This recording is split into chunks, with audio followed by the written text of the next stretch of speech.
തൃശൂർ റൂട്ടിലെ സ്വകാര്യ ബസ്സുകൾ സർവീസ് നിർത്തി. കെഎസ്ആർടിസിയിലെ സ്ത്രീ യാത്രാ സൗജന്യം കാരണം വൻതോതിൽ വരുമാന നഷ്ടം സംഭവിച്ചതായി ബസ്സുടമകളും ജീവനക്കാരും. കെഎസ്ആർടിസിയിലെ ഓർഡിനറി ബസ്സുകളിൽ സ്ത്രീകൾക്ക് ജൂൺ 15 മുതൽ നടപ്പാക്കിയ യാത്രാ സൗജന്യം വലിയ തോതിൽ സ്വകാര്യ ബസ് സർവീസിനെ ബാധിച്ചതായാണ് പരാതി. ഇതുകാരണം വരുമാനം തീരെ കുറഞ്ഞ സ്വകാര്യ ബസ് സർവീസുകൾ സർവീസ് നിർത്തിവെച്ചു. ജൂലൈ 1 കൂടുതൽ ബസ്സുകൾ സർവീസ് നിർത്തിവെക്കുമെന്ന് ഉടമകളും ജീവനക്കാരും പറയുന്നു. പാലക്കാട് ഗോവിന്ദാപുരം ഭാഗങ്ങളിൽ നിന്ന് തൃശൂരിലേക്ക് പോകുന്ന സ്വകാര്യ ബസ്സുകളാണ് യാത്ര നിർത്തിയത്. ജിഫോം നൽകി ഇക്കാര്യം RTOയെ അറിയിച്ചതായി ഉടമകൾ പറഞ്ഞു. പ്രതിദിനം 2000-ഓളം രൂപയുടെ കുറവാണ് ഓരോ സ്വകാര്യ ബസ്സിനും സംഭവിച്ചതെന്ന് ട്രാൻസ്പോർട്ട് യൂണിയൻ ജീവനക്കാരനായ നെന്മാറ സ്വദേശി രമേശ് പറഞ്ഞു.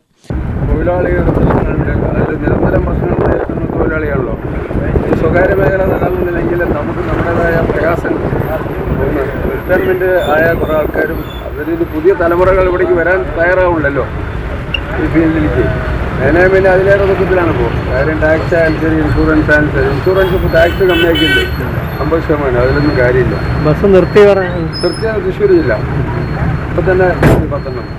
പിന്നെ 1ാം സ്റ്റേഷൻ ടാക്സ് ഇതായി അതോടുകൂടി അവർ നിർത്താനുള്ള തീരുമാനത്തിലാണ്. പിന്നെ ഞാൻ സംസാരിച്ചിട്ടുണ്ട് അവരത് വില്ലിങ് അല്ല. ഇവിടുത്തെ പ്രൈവറ്റ് ഗോപിയേട്ടനും പാർട്ടിയൊക്കെ പോയിട്ട് മിനിസ്റ്ററൊക്കെ ആയിട്ട് സംസാരിച്ചത് അവരൊന്നും വില്ലിങ് അല്ല. പ്രതിപക്ഷ നേതാവ് നമുക്കൊരു കാര്യങ്ങൾ ആലോചിച്ച് ചെയ്യാമെന്ന് അയാളെങ്കിലും ഒരു ഉറപ്പ് നൽകി. പക്ഷേ ഇവരത് ചെയ്യുന്നില്ല.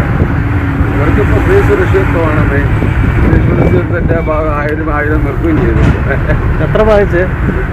അതിന് 2000-ൻ്റെ അടുത്ത് ബാലൻസ് ഇല്ല.